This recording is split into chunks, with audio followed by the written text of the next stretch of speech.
So today I really wanted to talk about how to grow your business with Google. And in some senses, what it really is, it's really about, to be found, to be chosen, and to be recommended. One of the things that I want you to notice when you look at Google reviews is that most often people haven't really focused on what their Google reviews are optimizing for.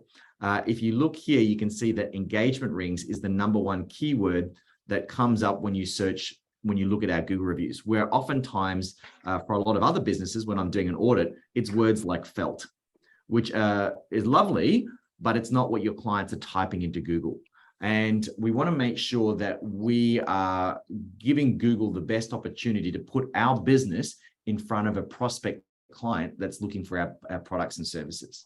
So for those of you who are not familiar, this is what the Google business profile looks like. It's when you type in your business name on this right-hand panel. That's what the profile looks like. Why is this important? Like, Google really sees us like ants. We're out there bumping into things and saying, oh, I went to this cafe, it was a great experience. Or I used this accountant and it was a great experience. Or, I went to this company and it was a great experience. Google right now, I mean, whether you believe it or not, isn't promoting the fact that they're listening to everything that we do through our phones, although they probably are. But they rely on us putting in this stuff in there because Google makes its money by people staying on the platform and seeing the ads. About 36% of your SEO comes from optimizing your Google business profile, but only if you optimize it. And 16% comes from your Google reviews. Okay, so those two things combined are 52% of your SEO. And most people are not touching it, or not doing it effectively enough. And the reason is, most likely, is that business there has an optimized portfolio. So even if you don't have the most amount of reviews, you can have a higher quality of Google reviews, and you can have an optimized profile to actually end up with a higher position on Google. This is an interesting statistic. I think it was you, Sam, that said this to me. I just need to ask more people, for reviews. 86% of clients will leave you a review if you simply ask. And that's what this reputation marketing can do for you, is that you start to get people that really identify with what you're doing. And I think the world has come so much closer now that it doesn't have to be necessarily geographically based.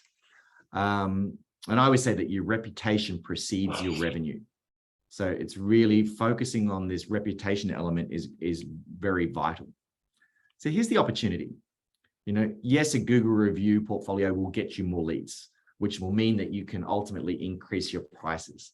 It definitely will increase your higher conversion. So we find that it's really those two things. It's a lead attraction, but it's also an increased conversion. So even if people come to you via word of mouth, sometimes they'll still go and check your Google reviews, or they'll still check your reputation. It's that whole set, what is it, 7-11-4. Consumers need to have 7 hours of content, across 11 touch points on 4 platforms. So this is another element of what you're building into your business. And ultimately, it leads to more cash in bank, because you're generating these extra clients without any extra cost in terms of your marketing or that side of things, which means that you can do more of the things that you really want to do. It's almost like, in finance, they often talk about multiple streams of income. Well, what we're doing now is we're building multiple streams of leads.